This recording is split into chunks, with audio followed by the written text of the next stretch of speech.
Bonjour à toutes et tous, cette capsule vidéo sera la première partie du cours du mardi 31 mars. Donc dans cette première partie, nous allons corriger les exercices que vous aviez à faire pour aujourd'hui, donc des exercices du chapitre 11, donc sur les propriétés des espèces chimiques. Donc on commence par la partie QCM.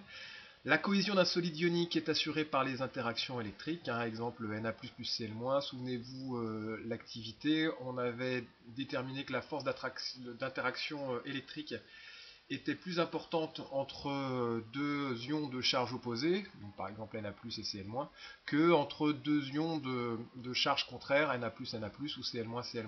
Et donc c'est l'interaction électrique entre ces ions de charge opposés, et donc l'interaction électrique attractive, qui maintenait la cohésion du solide ionique.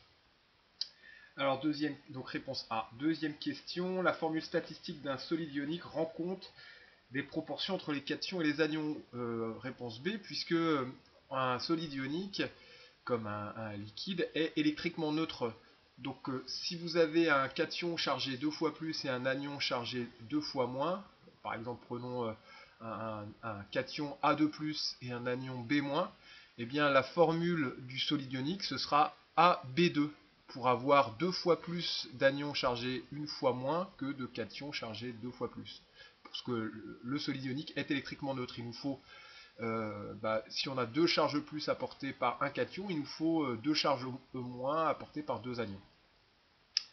Alors, question 3. Quelles sont les interactions à l'origine de la cohésion d'un solide moléculaire contenant des molécules polaires? Eh bien, on a les interactions de Van der Waals et, dans certaines circonstances, les ponts hydrogènes. Les ponts hydrogènes, c'est quand on a un atome d'hydrogène qui est lié à un atome plus électronégatif que lui, et qui se trouve peu éloigné d'un doublet non liant d'un atome très électronégatif. Alors c'est souvent dans les molécules d'eau, quoi. La glace, par exemple, dans la glace, dans l'eau solide, on a des ponts hydrogènes entre les molécules d'eau. Alors, ensuite, exercice 2, pour quelle raison la molécule d'eau peut-elle s'associer à un solide ionique? Eh bien, parce que la molécule d'eau est polaire, donc on va avoir des interactions entre les molécules d'eau et le solide ionique qui seront de nature assez proche. Hein, les solvants polaires solubilisent bien les molécules polaires et les solides ioniques. Les solvants apolaires solubilisent bien les molécules apolaires. Donc l'équation de dissolution du solide ionique AXBY dans l'eau, eh bien, alors là, ici non, parce qu'on ne respecte pas la conservation des éléments. Donc la réponse A est fausse. La réponse B est fausse pour la même raison. On n'a pas conservation des éléments, parce qu'on a XA alors que là, on n'en a qu'un. Ici, on a donc dans la réponse C, qui est la réponse juste, on a conservation des éléments et conservation de la charge.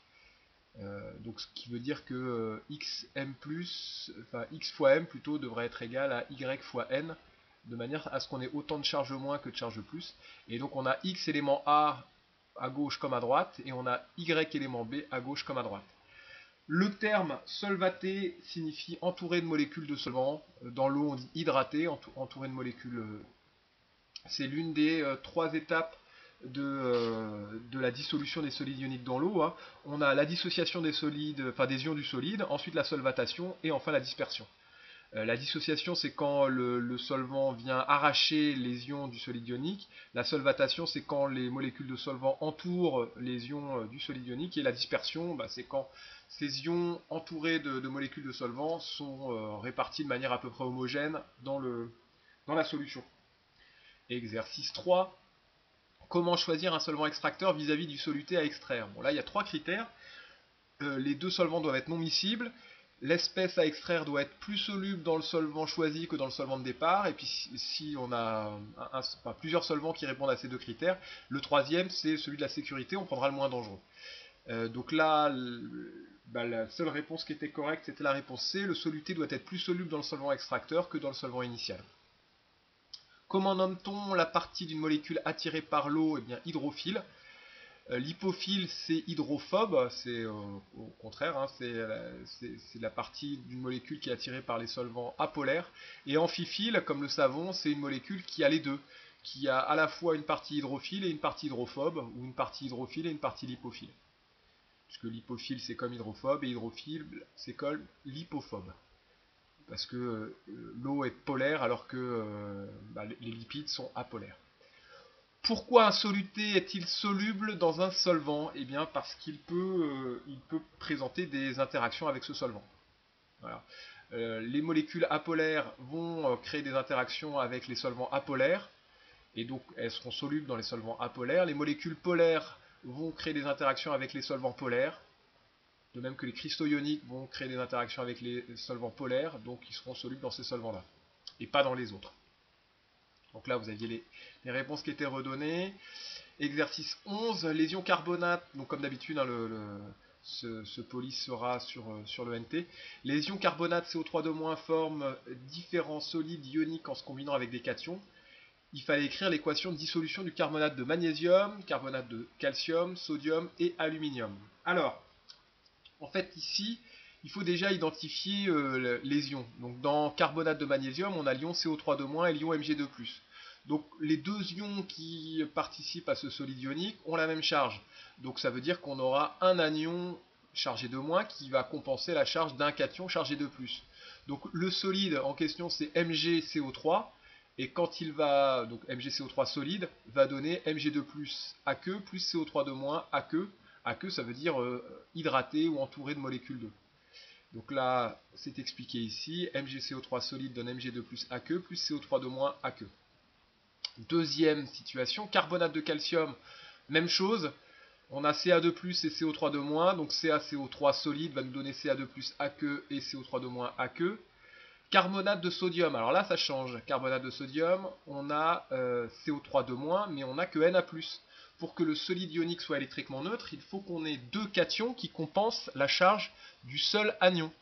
On aura deux charges Na+, qui vont compenser la charge du CO3-. Donc la formule statistique du solide ionique, ça va être Na2CO3 pour qu'il soit électriquement neutre. Hein. Deux ions sodium Na+, compensent la charge de l'anion CO3-, l'anion carbonate. Donc le solide ionique, c'est Na2CO3 solide qui va nous donner 2 Na+ aqueux plus CO3- aqueux. Donc là, ici, Na2CO3 solide nous donne 2 Na+ aqueux. Là, il y a deux coquilles ici à corriger. Plus CO3- ici. Je l'enlèverai sur le NT. Alors, ici, carbonate d'aluminium. Donc, carbonate d'aluminium, c'est donc l'ion aluminium, c'est l'ion Al3+. L'ion carbonate, c'est toujours l'ion CO3-. Il faut trouver la formule statistique d'un solide ionique pour lequel eh bien, on aurait autant de charge plus que de charge moins. Donc là, ici, ce qu'on va prendre, c'est donc on va prendre deux ions aluminium, on aura 6 charges plus, et il nous faudra, pour compenser, 6 charges moins, donc 3 ions CO3-. Donc la formule, ça va être Al2CO3 3 fois, comme on a un ion polyatomique, on mettra CO3- CO3 entre parenthèses. Donc ça nous fait Al2CO3 3 fois. 2Al3+, nous donne 6 charges plus. 3 CO3- nous donne 6 charges moins. On a un solide ionique qui est électriquement neutre. Donc ici, Al2CO3 3 fois nous donnera 2Al3+, plus 3 CO3 2-. Et alors c'est fini. Et du carbonate d'aluminium, c'était le dernier. Donc là, hein, notez bien ici, c'est 2Na+, plus CO3 2-. Je le corrigerai sur le NT. Alors, exercice 13, dissolution ou formation d'un solide. En fait, ces deux termes correspondent à des réactions inverses. La dissolution, c'est quand on part d'un solide ionique et qu'on dissocie ce solide ionique pour former des ions qui sont solvatés. Et formation d'un solide ou formation d'un précipité, c'est l'inverse. C'est quand on part des ions pour former le solide ou précipité. Donc ici, on a les ions en réactif et on a le solide ionique en produit. Donc ici, on a formation d'un solide ou formation du précipité. Là, on part du solide ionique et on arrive aux ions, donc on a dissolution. Et là, on part des ions pour la C, Al3+, plus SO4 pour arriver jusqu'au solide ionique Al2, SO4 3 fois, solide. Donc là, on a formation d'un solide ou formation d'un précipité. C'est tout ça qui est expliqué ici. Exercice 14.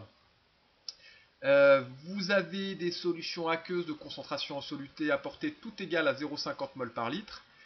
Et donc vous avez différents solutés disponibles. Il fallait écrire l'équation de dissolution de chacun des solides ioniques et ensuite la concentration des ions dans les solutions. Alors l'hydroxyde de sodium OH, il va former l'ion Na+, et l'ion OH-, ça va être ça l'équation de dissolution. Le chlorure de cuivre Cu2+, enfin CuCl2 va former l'ion Cu2+, plus 2 ions Cl-. Donc ici, ça va nous donner, donc CuCl2 solide nous donne Cu2+, plus 2 Cl-.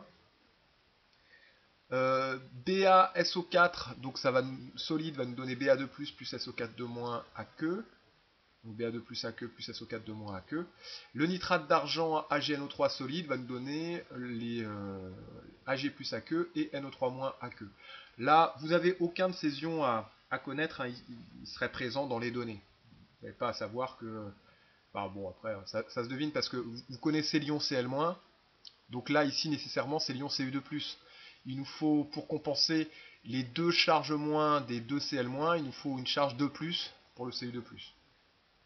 Alors ici, donc les équations de dissolution, NaOH solide, Na plus aqueux plus OH- aqueux, BaSO4, B plus aqueux plus SO4, CuCl2 solide donne Cu2 plus aqueux plus 2 Cl- aqueux, AgNO3 donne Ag plus aqueux plus NO3- aqueux. Et ensuite, il fallait calculer la concentration des ions dans les solutions. Alors, on sait que la concentration en soluté, elle est égale à C 0,50 mol par litre. C'est fourni ici. Donc la concentration ici de ces 4 solutés, c'est 0,50 mol par litre. Un NaOH va donner un Na+, aqueux, et un OH- aqueux. Donc ici, la concentration en Na+, aqueux, elle sera aussi de 0,50 mol par litre, et la concentration en HO-, elle sera aussi de 0,50 mol par litre. Mais pour le justifier proprement, eh bien, en fait, vous savez que l'équation de la réaction, c'est NaOH solide qui donne Na plus aqueux plus OH- aqueux. À l'état initial, la quantité de matière de NaOH, elle vaut N. Et la quantité de matière d'ion Na+, et d'ion OH-, elle est nulle. NaOH, c'est le réactif limitant, puisque c'est le seul réactif. Donc la quantité de matière de NaOH moins Xmax est égale à 0. Donc on va former Xmax mol de Na+, et Xmax mol de OH-. Donc la concentration en NaOH, elle vaut quantité de matière de NaOH sur volume de solution. La concentration en Na+, elle vaut quantité de matière de Na+, sur le volume de solution. J'ai dit fois, non, c'est sur le volume de solution. La concentration en Na+, elle vaut la quantité de matière de Na+, sur le volume de solution. Or, la quantité de matière de Na+, à l'état final, ça vaut Xmax. Donc ce sera Xmax sur le volume de solution, c'est-à-dire NaOH sur le volume de solution, c'est-à-dire C. Donc là, la concentration en Na+, elle vaut C. Et pour la concentration en OH-, c'est la même chose. Pour le sulfate de barium, ça va être pareil, puisqu'on a un BaSO4 qui forme un Ba2+, et un SO4 Donc c'est exactement le même raisonnement. Donc la concentration en Ba2+, ce sera Xmax sur volume de solution, c'est-à-dire N BaSO4 sur le volume de solution, c'est-à-dire C. Et même chose pour SO4 Alors par contre, attention ici, pour le chlorure de cuivre, ça change. Un CuCl2 donne un Cu2+, là, bon, on est dans les mêmes choses que les exercices précédents, mais ça donne 2 Cl-. Donc pour la concentration en Cu2+, eh ben, ce sera pareil, ça nous fera Xmax sur le volume de solution, c'est-à-dire N CuCl2 sur le volume de solution, ça vaudra C pour Cu2+. Mais pour Cl-, un CuCl2 donne 2 Cl-. Donc la quantité de matière de Cl- à l'état final, c'est 2 Xmax. Donc la concentration de Cl-, eh bien ce sera 2 Xmax sur le volume de solution. Donc ça ne vaudra pas C, ça ne vaudra pas NCuCl2 sur le volume de solution, ça vaudra 2NCuCl2 sur le volume de solution. Donc ça vaudra 2C. La concentration en Cl-, elle ne sera pas égale à 0,50 mol par litre, elle sera égale à 2 fois 0,50 mol par litre, c'est-à-dire qu'elle vaudra 1 mol par litre. Ça, c'est du fait que le nombre stoichiométrique devant Cl- ici, c'est 2, c'est pas un 1 comme pour les situations précédentes. Pour le nitrate d'argent, on retombe dans les situations classiques. 1 AgNO3 donne 1 Ag+, et 1 NO3-. La quantité de matière à l'état final de Ag+, c'est Xmax, c'est-à-dire NAgNO3, puisque AgNO3 est le réactif limitant. Donc la concentration en Ag+, elle vaudra X sur volume de solution, c'est-à-dire N AgNO3 sur le volume de solution, c'est-à-dire C. Et pareil pour NO3-. Donc attention à ça. Alors, l'exercice 19 est un peu plus délicat, mais bon, si vous avez bien compris le précédent, ça devrait pouvoir être réalisable quand même, mais il y a plus d'étapes intermédiaires. Donc, dans cet exercice, on vous dit que la solution de sulfate d'argent est utilisée au laboratoire pour tester la présence des ions chlorure. Donc, elle est constituée d'ions Ag+, et d'ions sulfate. Le technicien de laboratoire a besoin de 500 ml d'une solution pour laquelle on a la concentration en Ag+, qui vaut 1 10-2 mol par litre. Et on vous demande eh bien, quelle masse de soluté, donc quelle masse de sulfate d'argent est nécessaire pour réaliser cette solution. Donc là, en fait, on a le résultat, on a la concentration qu'on veut obtenir. La concentration en Ag+, elle vaut 1 10-2 mol par litre. Et on part du sulfate d'argent. Alors déjà, première chose, le sulfate d'argent, qui est constitué d'ions Ag+, et d'ions SO4-, quelle va être sa formule statistique? On voit qu'on a un anion qui apporte 2 charges moins. Ces 2 charges moins doivent être compensées par 2 charges plus. Donc la formule du sulfate d'argent, ça va être Ag2SO4. Parce qu'il nous faut 2 Ag+, pour compenser les 2 charges moins du SO4-. Donc on a Ag2SO4 qui va nous donner en dissolution 2 Ag+, plus SO4-. Ce qui signifie que la concentration en Ag2SO4 ne va pas être égale à la concentration en ion Ag+, puisque 1 Ag2SO4 va donner 2 Ag+, plus SO4-. C'est ce qu'on va voir ici. Donc on voit Ag2SO4 donne 2 Ag+, plus SO4-. Ici, en fait, on voit que la quantité de matière à l'état final de Ag+, c'est pas Xmax, c'est 2Xmax. Par contre, la quantité de matière de SO4-, à l'état final, c'est bien Xmax. Donc la concentration de SO4-, eh bien, ce sera Xmax sur le volume de solution. Ça vaudra donc N Ag2SO4 sur le volume de solution. Ça vaudra la concentration en Ag2SO4. Mais la concentration en Ag+, elle vaut 2Xmax sur le volume de solution. Elle vaut donc 2 fois N Ag2SO4 sur le volume de solution. Ce qui veut dire que la concentration en Ag+, elle vaut 2 fois la concentration C. Elle vaut 2 fois la concentration en Ag2SO4. Or, cette concentration en Ag+, c'est elle qui est fixée. La concentration en Ag+, elle vaut 1 10-2 mol par litre. Donc comme la concentration en Ag+, vaut 1 10-2 mol par litre, et que cette concentration en Ag+, elle vaut 2 fois la concentration en Ag2SO4, ça veut dire que la concentration en soluté, ce sera la concentration en Ag+, divisée par 2.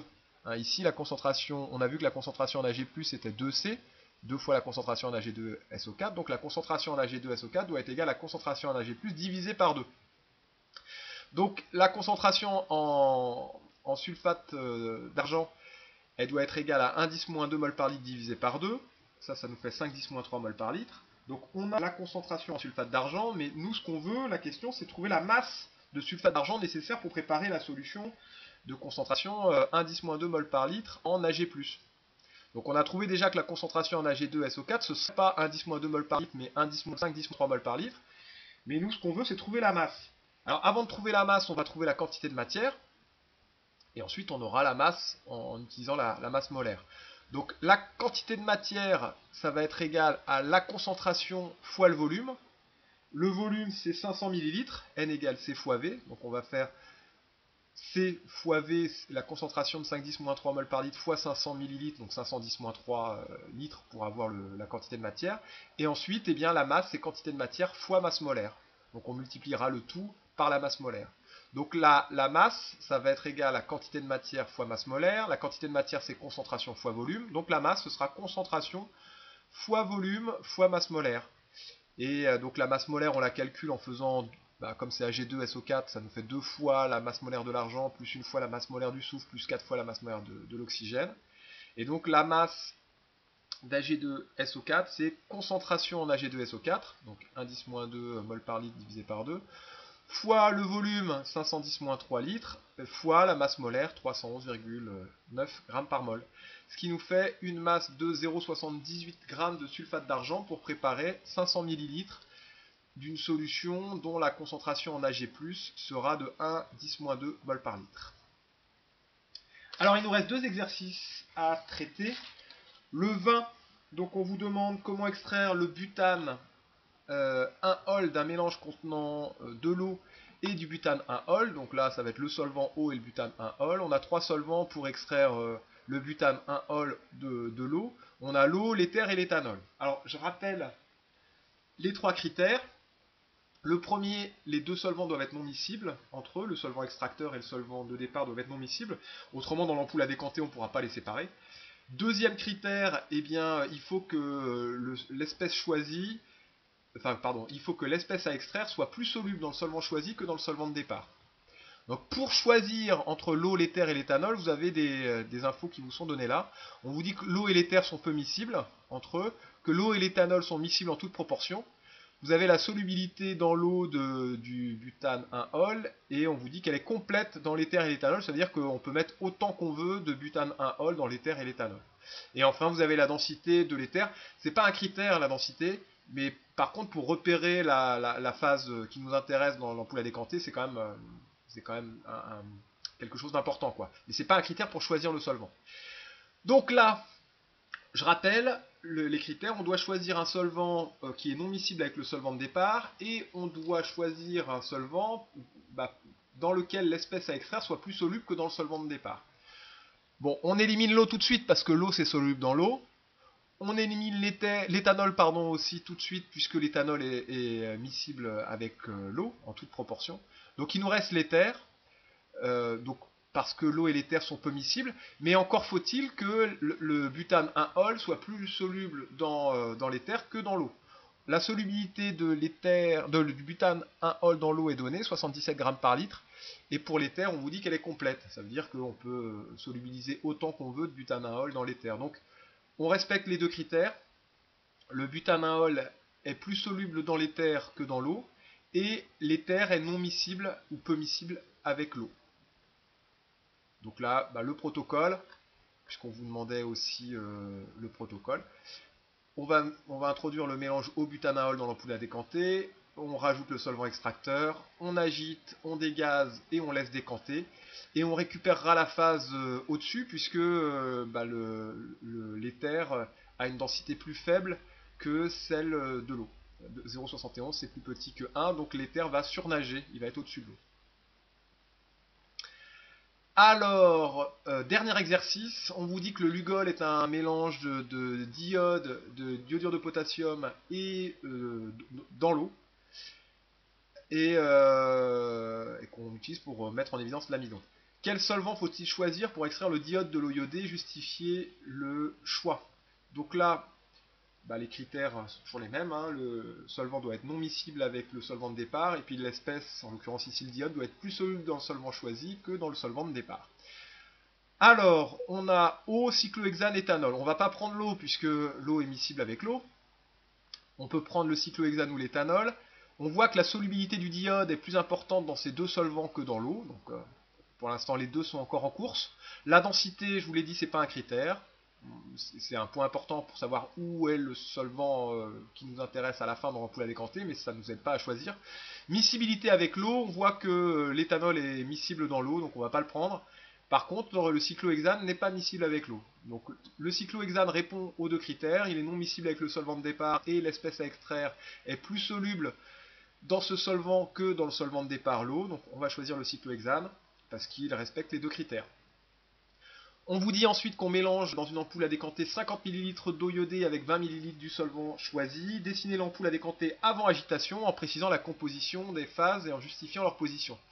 Donc avant agitation, on va avoir le cyclohexane au-dessus parce qu'il est moins dense que l'eau, et dans l'eau, on aura l'eau, bien sûr, le solvant, le diode et l'iodure de potassium.